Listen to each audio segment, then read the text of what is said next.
Welcome to Shri Rajiv Gandhi IAS academy. Friends, இந்த வீடியோவில் ஜனவரி 4ஆம் தேதியிலிருந்து 6ஆம் தேதி இருக்கிற கரண்ட் அஃபேர்ஸ் எல்லாமே பார்க்க போகிறோம். சரி, வாங்க பார்க்கலாம். ஃப்ரெண்ட்ஸ், இந்த வீடியோட நோட்ஸ் எல்லாமே கீழே பிடிஎஃபாக டிஸ்கிரிப்ஷன் கொடுத்துருக்கோம். அது எல்லாமே கிளிக் பண்ணி டவுன்லோட் பண்ணிச்சிங்க. அப்புறம் நம்ம டெலகிராம் குரூப் லிங்க்மே கீழே டிஸ்கிரிப்ஷன் கொடுத்துருக்கோம். அதுலேயுமே கிளிக் பண்ணி ஜாயின் பண்ணிங்க. ஓகே, சரி வாங்க பார்க்கலாம். ஃபஸ்ட்டு, சீனா தற்போது எந்த பகுதியில் 2 மாவட்டங்களை உருவாக்கியது? இதற்கான ஆன்சர் லடாக். நம்ம லடாக்குடைய சில பகுதிகளை சீனா சொந்தம் கொண்டாடுறாங்க, அது அவங்களுடையது அப்படின்னு சொல்கிறாங்க. அதோடைய அடிப்படையில் சீனா புதிய மாவட்டங்களை அங்கே உருவாக்கியிருக்காங்க. 2 மாவட்டங்களை உருவாக்கியிருக்காங்க. ஒன்று ஹியாங் அப்படிங்கிறது, இன்னொன்று ஹெகாங் அப்படிங்கிறது. ஏற்கனவே பார்த்தீங்கன்னா 2019 ஆண்டு ஜம்மு காஷ்மீர் அப்படிங்கிற ஒரு மாநிலத்திலிருந்து ஜம்மு காஷ்மீர் அப்படிங்கிறத தனி யூனியன் பிரதேசமாகவும் லடாக் அப்படிங்கிறத தனி யூனியன் பிரதேசமாகவும் நம்ம இந்திய அரசு உருவாக்கியிருந்தாங்க. அப்புறம் அந்த லடாக்கில் பார்த்தீங்கன்னா 2 மாவட்டங்கள் இருக்குது. ஒன்று லே அப்படிங்கிறது, இன்னொன்று கார்கில் அப்படிங்கிறது. இப்போ ரீசெண்டாக கூட பார்த்தீங்க அப்படின்னா மத்திய உள்துறை அமைச்சகம் இன்னும் அங்கே 5 மாவட்டங்கள் உருவாக்க போகிறோம் அப்படின்னு சொல்லியிருந்தாங்க. அது எல்லாம் தனி கதை. ஆனால் சீனா என்ன சொல்கிறாங்க அப்படின்னா இந்த லடாக்கில் சில பகுதிகள் அவங்களுடையது அப்படின்னு சொல்கிறாங்க. அதோடைய அடையாளமாக 2 மாவட்டங்களையும் அங்கே உருவாக்கியிருக்காங்க. இப்போ உங்களுக்கான கேள்வி, நம்ம இந்தியா தரப்பிலிருந்து இந்த லடாக்கில் 5 புதிய மாவட்டங்கள் உருவாக்க போகிறோம் அப்படின்னு சொல்லியிருந்தாங்கல்ல, அந்த மாவட்டங்களுடைய பேர் உங்களுக்கு தெரியும் அப்படின்னா அது கமெண்ட்ஸில் சொல்லுங்கள். ஓகே, இப்போது அதே மாதிரி திபெத்தில் பிரம்மபுத்திரா நதி இருக்குல்ல, அங்கே சீனா மிகப்பெரிய அணையையும் கட்டிகிட்டு இருக்காங்க. அடுத்தது, HMPV முதல் முறையாக எந்த ஆண்டு கண்டுபிடிக்கப்பட்டது? இதற்கான ஆன்சர் 2001. இப்போது HMPV பற்றி எல்லாருமே கொஞ்சம் அச்சப்பட்டு தான் இருக்காங்க. அதை பற்றி பார்க்கலாம். HMPV ஹியூமன் மெட்டோனூமா வைரஸ் அப்படிங்கிறது தான் இதோடைய விரிவாக்கம். இது 2001ஆவது ஆண்டு நெதர்லாண்டில் தான் கண்டுபிடிச்சிருக்காங்க. இது யாரெல்லாம் அதிகமாக பாதிக்கும் அப்படின்னா 14 வயதுக்கு கீழே இருக்கிற குழந்தைங்க, அப்புறம் முதியவர்கள், அப்புறம் நுரையீரல் அல்லது சுவாச கோளாறு உள்ளவங்க, அப்புறம் நோய் எதிர்ப்பு சக்தி குறைந்தவங்க, இவங்களெல்லாம் அதிகம் பாதிக்கும் அப்படின்னு சொல்கிறாங்க. அடுத்தது, இதற்கான அறிகுறிகள் பார்த்திங்கன்னா இருமல், சளி, காய்ச்சல், தலைவலி, தொண்டை வலி, மூக்கடைப்பு, அப்புறம் மூக்கில் நீர் வடிதல், சுவாசிப்பதில் சிரமம், மூச்சு திணறல், சோர்வு, அப்புறம் நடக்கும்போது தலை சுற்றுதல், இதெல்லாம். ஓகே, இதில் பார்த்திங்கன்னா இதில் எதற்காக மக்கள் எல்லாம் ரொம்ப அச்சப்படுறாங்க அப்படின்னா இந்த வைரஸுக்கான சிகிச்சை முறையோ மருந்தோ தடுப்பூசியோ இது வரைக்கும் இல்லை. அதனால தான் மக்கள் எல்லாம் ரொம்ப அச்சப்படுறாங்க.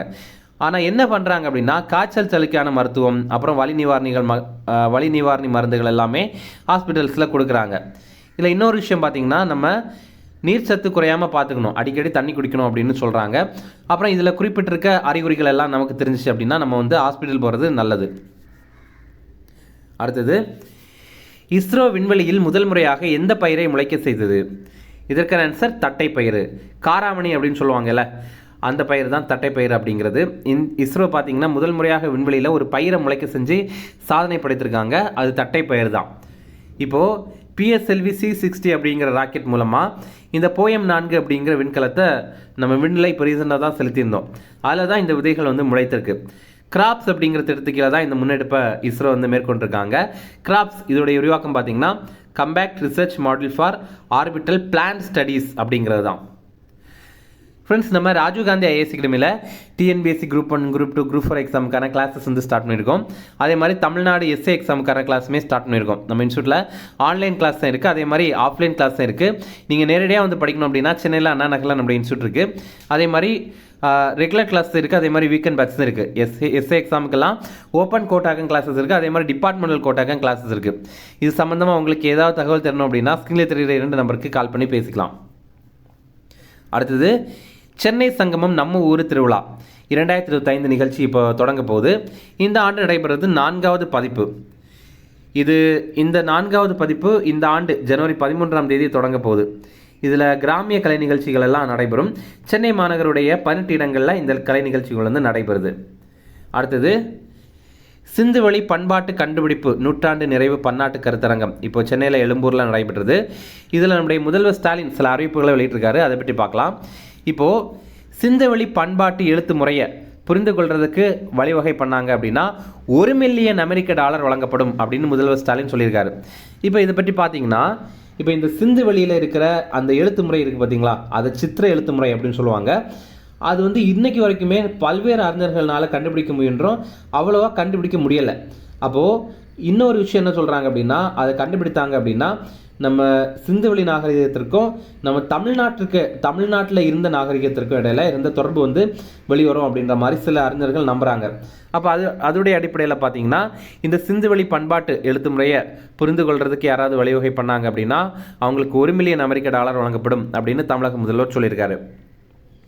$1 மில்லியன் அப்படிங்கிறது சுமார் 8.57 கோடி ரூபாய் நம்ம இந்திய ரூபாய் மதிப்பில். இதே மாதிரி முதல்வர் ஸ்டாலின் ஒரு நூலையும் வெளியிட்டிருக்காரு. அதோடைய பேர் சிந்துவெளி வரி வடிவங்களும் தமிழ்நாட்டு குறியீடுகளும் ஒரு வடிவியல் ஆய்வு அப்படிங்கிற ஒரு நூல். சிந்துவெளி நாகரிகம் முதல் முறையாக 1924 ஆண்டு செப்டம்பர் 20 தான் இந்த உலகத்திற்கு அறிவிக்கப்பட்டது. அதே மாதிரி நம்முடைய முதல்வர் என்ன சொல்லியிருக்காரு அப்படின்னா தொல்லியல் அறிஞர் ஐராவதம் மகாதேவன் இருக்கார்ல, அவருடைய பேரில் ஒரு ஆய்வு இருக்கை அமைக்கப்படும், அதற்காக ரூபாய் 2 கோடி வந்து வழங்கப்படும் அப்படின்னு சொல்லியிருக்காரு. இதில் என்ன பண்ணுவாங்க அப்படின்னா ஒரு ப்ரொஃபஸர் இருப்பார், அவர் இது சம்பந்தமாக ஆய்வு பண்ணுவார். இந்த சிந்துவெளி நாகரிகம் குறித்து ஆய்வு பண்ணுவார். அதற்கும் தமிழ்நாட்டிற்கு இடையில ஏதாவது பங்கு இருக்கா அப்படிங்கிறது, அந்த தமிழ்நாட்டு நாகரிகத்துக்கு இடையில என்னென்ன பங்கு இருக்குது அப்படிங்கிறத வந்து ஆய்வு பண்ணுவாங்க. அதற்காக நம்முடைய தமிழக அரசு அவருக்கு வந்து காசு கொடுப்பாங்க. இதுதான் இதோடைய அர்த்தம். அடுத்தது, ஜப்பானை சேர்ந்த உலகத்துடைய மிக வயதான நபர் இப்போ மரணம் அடைந்துட்டாங்க. அவங்களுடைய பேர் டொமிகோ இடூகா அப்படிங்கிறது தான். இவங்க ஒரு பெண்மணி, தன்னுடைய 116வது வயதில் மரணம் அடைந்துட்டாங்க. அடுத்தது, இந்தியாவுடைய மெட்ரோ அமைப்பு தற்போது 1000 கிலோமீட்டர் தொலைவை வந்து எட்டியிருக்கு. இது இப்போ உலகத்துடைய 3வது மிகப்பெரிய மெட்ரோ இணைப்பாக உருவாயிருக்கு. இப்போது இந்தியாவில் 23 நகரங்களில் மெட்ரோ இணைப்பு இருக்குது. இது 11 மாநிலங்களில் இருக்குது.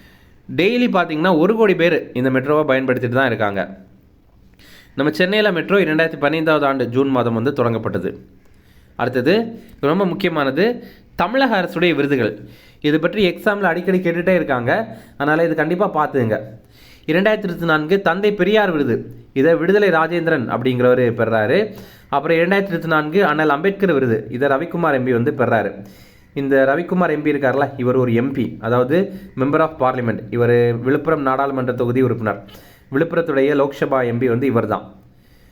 இப்போது பாருங்கள், இன்னும் சில விருதுகளை நம்ம பார்க்க போகிறோம். ஆனால் இதிலேயே ரொம்ப ரொம்ப முக்கியமான விருதுகள் அப்படின்னா இந்த 2 விருதுகள் தான். இதை பற்றி எக்ஸாமில் அடிக்கடி கேட்டிருக்காங்க. 2024 ஆண்டிற்கான பேரிஞர் அண்ணா விருது, இது எல் கணேசன் அப்படிங்கிறவருக்கு வழங்குறாங்க. அப்புறம் மகாகவி பாரதியார் விருது கவிஞர் கபிலன் பெறாரு. பாவேந்தர் பாரதிதாசன் விருது பொன் செல்வ கணபதி அப்படிங்கிறவர் பெறாரு. தமிழ் தென்றல் திருவிக்கா விருது மருத்துவர் GR ரவீந்திரநாத் அவர் பெறாரு. கிஆபி விஸ்வநாதம் விருது வேமு புதிய வெப்பன் அப்படிங்கிறவர் பெறாரு. அப்புறம் 2024 ஆண்டிற்கான முத்தமிழறிஞர் கலைஞர் விருது முத்து வாவாசி அப்படிங்கிறவர் பெறாரு. அப்புறம் 2025 ஆண்டிற்கான திருவள்ளுவர் விருது இது மு படிக்காராமு அப்படிங்கிறவர் பெறாரு. இந்த விருதுகள் எல்லாமே ஜனவரி 15 அதாவது நம்ம திருவள்ளுவர் தினம் இருக்குது பார்த்தீங்களா, அன்னைக்கு முதல்வர் ஸ்டாலின் வந்து வழங்குறாரு. அடுத்தது, இம்பார்ட்டன்ட் டேஸ் பார்க்கலாம். உலக பிரெய்லி தினம், இது ஜனவரி 4 யார் இந்த பிரெய்லி அப்படின்னா லூயிஸ் பிரெய்லி அப்படிங்கிறவர் தான் இதோடைய, அதாவது லூயிஸ் பிரெய்லி அப்படிங்கிறவருக்காக தான் இந்த ஒரு தினத்தை நம்ம வந்து கடைபிடிக்கிறோம். இவர் தான் இந்த பார்வையற்றவர்களுக்கான இந்த பிரெய்லி அப்படிங்கிற எழுத்து முறையை கண்டுபிடித்தவர். இவர் பிரான்ஸ் நாட்டை சேர்ந்தவர். இவர் பிறந்த தினம் அதுதான் ஜனவரி 4 1809 ஆண்டு இவர் பிறந்தார். ரிவிஷன் பார்க்கலாம். சீனா தற்போது எந்த பகுதியில் 2 மாவட்டங்களை உருவாக்கியது? இதற்கான ஆன்சர் லடாக். அடுத்தது, HMPV முதல் முறையாக எந்த ஆண்டு கண்டுபிடிக்கப்பட்டது? இதற்கான ஆன்சர் 2001. அடுத்தது, இஸ்ரோ விண்வெளியில் முதல் முறையாக எந்த பயிரை முளைக்க செய்தது? இதற்கான ஆன்சர் தட்டைப்பயிறு. அவ்வளோதான் ஃப்ரெண்ட்ஸ். இந்த வீடியோ பிடிச்சினா கண்டிப்பாக லைக் பண்ணுங்கள். நம்மளுடைய சேனலுக்கு சப்ஸ்கிரைப் பண்ணி வச்சுங்க. உங்களுடைய நண்பர்களுக்குமே ஷேர் பண்ணுங்கள். கண்டிப்பாக இது அவங்களுக்கும் பயனுள்ளதாக இருக்கும். Okay, thank you. Chennai Shri Rajiv Gandhi IAS அகாடமியில் UPSC, TNPSC Group 1, Group 2 மற்றும் TNPSC Civil Judge, APP exam உட்பட police sub inspector, field surveyor, land draftsman ஆகிய பணிகளுக்கான சிறப்பு கோச்சிங்ல ஜாயின் பண்ணுங்க. 100% பாஸ் பண்ணுங்க, அரசு அதிகாரி ஆயிடுங்க.